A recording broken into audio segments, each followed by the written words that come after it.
Chapter 11.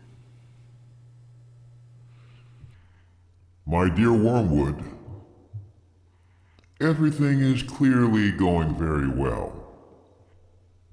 I am especially glad to hear that the two new friends have now made him acquainted with their whole set. All these, as I find from the record office, are thoroughly reliable people.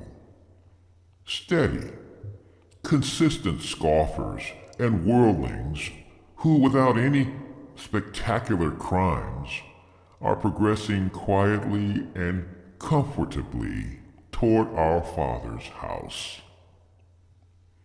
You speak of their being great laughers. I trust this does not mean that you are under the impression that laughter, as such, is always in our favor.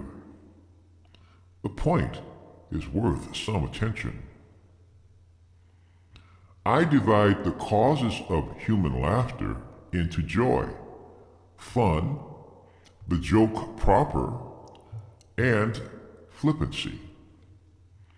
You will see the first among friends and lovers reunited on the eve of a holiday.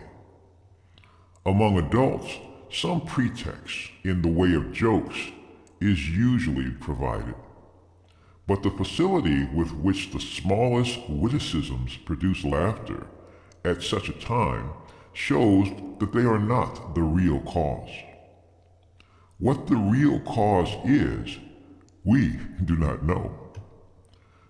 Something like it is expressed in much of that detestable art which the humans call music, and something like it occurs in heaven, a meaningless acceleration in the rhythm of celestial experience, quite opaque to us. Laughter of this kind does us no good and should always be discouraged. Besides, the phenomenon is of itself disgusting and a direct insult to the realism, dignity, and austerity of hell. Fun is closely related to joy, a sort of emotional froth arising from the play instinct. It is very little use to us. It can sometimes be used, of course, to divert humans from something else, which the enemy would like them to be feeling or doing. But in itself, it has wholly undesirable tendencies. It promotes charity, courage, contentment, and many other evils. The joke proper, which turns on sudden perception of incongruity, is a much more promising field. I am not thinking primarily of indecent or bawdy humor, which, though much relied on by second-rate tempters, is often disappointing in its results. The truth is that humans are pretty clearly divided on this matter into two classes. There are some to whom no passion is as serious as lust, and for whom an indecent story ceases to produce lasciviousness precisely insofar as it becomes funny. There are others in whom laughter and lust are excited at the same moment and by the same things.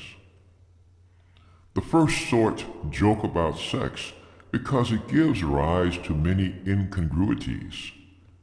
The second cultivate incongruities because they afford a pretext for talking about sex. If your man is of the first type, bawdy humor will not help you. I shall never forget the hours which I wasted, hours to me of unbearable tedium, with one of my early patients in bars and smoking rooms before I learned this rule. Find out which group the patient belongs to and see that he does not find out.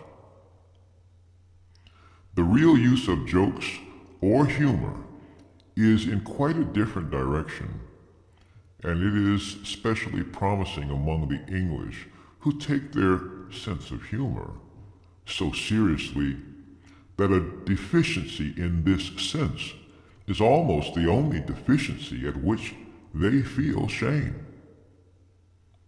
Humor is, for them, the all-consoling and, mark this, the all-excusing grace of life. Hence, it is an invaluable means of destroying shame. If a man simply lets others pay for him, he is mean. If he boasts of it in a jocular manner and twits his fellows with having been scored off, he is no longer mean, but a comical fellow. Mere cowardice is shameful. Cowardice boasted of with humorous exaggerations and grotesque gestures can be passed off as funny. Cruelty is shameful, unless the cruel man can represent it as a practical joke.